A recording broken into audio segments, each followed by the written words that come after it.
Hi guys, welcome to my channel. I'm Shelley and I'm the Irish Adventurer. So this week I've cooked a really easy dish using orzo, which in case you don't know is a pasta shaped like a giant grain of rice. This dish is a bit of a take on a risotto, but unlike risotto it comes out right every time.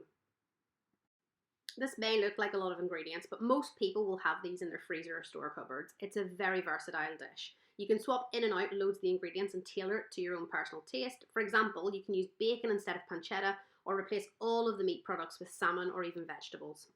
So here you can see I've chopped the chicken into bite-sized pieces and the onion finely. I've got the stock pot melting in a half a litre of boiling water. You might need a little bit more. I've also weighed out the Parmesan cheese and orzo. This just helps me make sure I don't go wild on portion sizes and end up with any wastage. First step is to heat the pancetta over a medium heat. As the pancetta is quite a fatty meat, you don't need to use any oil because it'll break down and create an oil within the pan from that fat. You also don't want to stir it continually, but just move it around every so often to ensure it cooks evenly and doesn't burn. If you burn it at this stage, later on it'll make your dish taste very bitter, which we don't want. So after a couple of minutes, you'll see the pancetta's become golden and crispy. And at this stage, we want to remove it from the pan so it doesn't burn, put it on a plate and try and leave as much of that fat in the pan as we can. Okay, this fat will add some lovely flavour to our chicken and make sure we don't end up with a bland dish at the end. And the pancetta in this dish is for a bit of colour and flavour, but also texture. So if you were doing a veggie version, you could use chopped up tofu or even fake bacon for exactly the same effect. You just need to make sure that you use some oil because obviously they wouldn't have the natural fat that the pancetta has. Now at this stage, I'm going to want to add our chicken pieces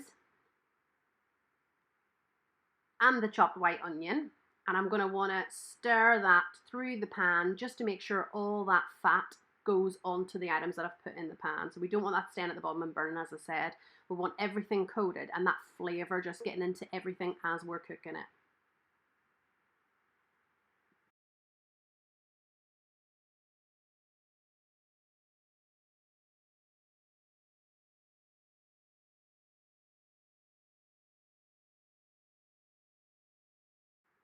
Okay, so everything's just cooking nicely in the pan. Now I'm starting to heat through and I'm going to add 2 heaped teaspoonfuls of garlic. I use the ready-made chopped garlic only because I can't stand the smell on my hands once I've chopped real garlic.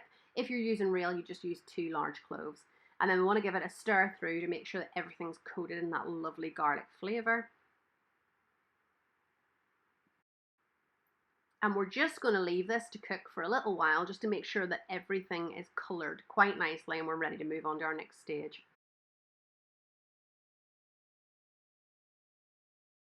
Okay, so once our chicken is no longer pink and the onion's gone golden, we're going to add our orzo and we're going to fry it for 2 minutes, okay? This is really important. We don't want to add any liquid at this point. We're just going to want to let it cook in the juices in the pan and with the meat to add loads of flavour. So you'll see I turn my pan up slightly and I'm going to give it a really good stir because I want all of the juices in the pan now coating the orzo pasta. And at this stage we don't want anything to stick because if it sticks to the pan, the pasta later will taste really awful. So our orzo's been frying for 2 minutes in the pan with the chicken and the onion and it's developed loads of flavour. At this stage we're going to add our stock and we're going to do it slowly because you don't want it to come over the side of your pan. And you don't want to burn yourself because it's boiling liquid. You'll see in this video that my stock pot hasn't actually fully broken down in the water, which isn't an issue because when you stir it through, it'll just break down and you won't end up with a clump. If you're going to use stock cubes, you could just use water and then crumble them in at this stage, as long as you give everything a good stir to make sure it's mixed nicely. So we want this to get to a rolling bubble, so just like a simmering bubble, the whole pan's bubbling, not over the sides. So you may want to play with your temperature a little bit. I'm working on gas here, so I've needed to turn mine up slightly to get it to that simmering stage. So now you'll see that the liquid's already starting to reduce quite quickly. If you find the pan is too dry, then you can just add some more boiling water and continue to stir while it reduces. Okay, you don't want your orzo to be too hard to the taste, although you do want it to be a bit al dente, so have a little bit of bite in it. So after 5 minutes of your orzo dish cooking, okay, your liquid's going to reduce and we're going to want to add those frozen peas and stir well. So if you don't like peas, at this point you can easily swap them out. You can have chopped up broccoli, just make sure it's chopped up nice and small. and that'll add a great texture and look to your dish. You'll notice the mix is really starting to thicken up and our orzo's almost ready. Make sure you taste as you go because you don't want anything overcooked. You're also going to want probably to add salt and pepper and a bit of seasoning just to make the dish really pop.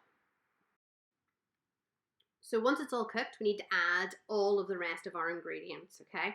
If you have Italian mixed herbs at home in a little box, they're absolutely fine to use at this stage, okay? I'd run out, so I'm actually just going to be using basil, thyme, and oregano. And if you wanted to, you could throw in a couple of bay leaves, but just make sure you take those out before you serve them because there's nothing worse than somebody biting down on a bay leaf. And you can be as liberal as you want at this stage. It really is personal taste. As you can see, like I'm just shaking and tasting as I go and adding extra if it's needed.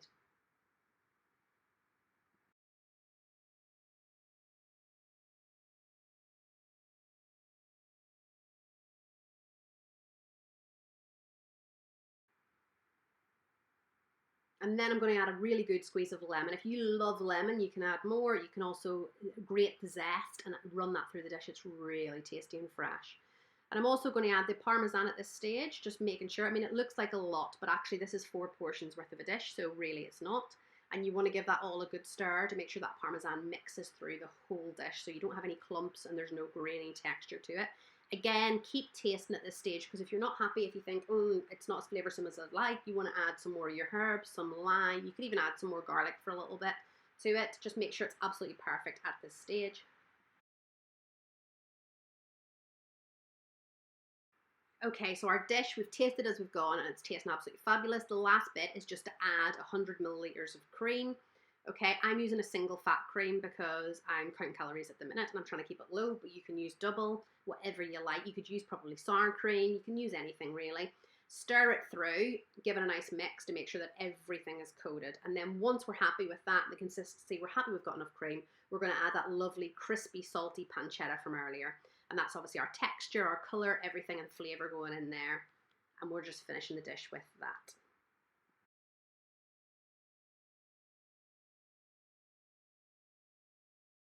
So that massive pan that you saw, that actually made 4 portions, and this is our finished dish. Okay, it's 685 calories per portion, and you're getting a ton of flavour. It's the perfect dish for dinner, and you could have it with a salad, you could have it with some garlic bread, or you could even eat it for your lunch. Thanks for watching. If you enjoyed this recipe, hit the like button and subscribe to my channel so you'll see all my future cooking videos. Let me know in the comments what your favourite pasta dishes are, or if you've tried this recipe, what you think of it.